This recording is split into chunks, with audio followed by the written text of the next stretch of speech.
ఒక యంగ్స్టర్ బహుశా 20-25 ఏళ్ళు ఉంటాయేమో తన పిల్లాడికి. ఆ 20 ఏళ్ళ పిల్లాడిని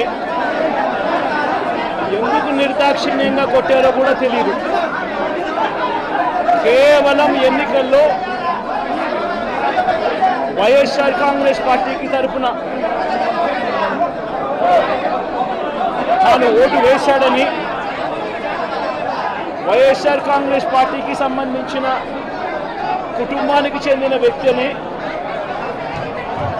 అతి దారుణంగా కావాలని అదే పనిగా వేంపల్లెకు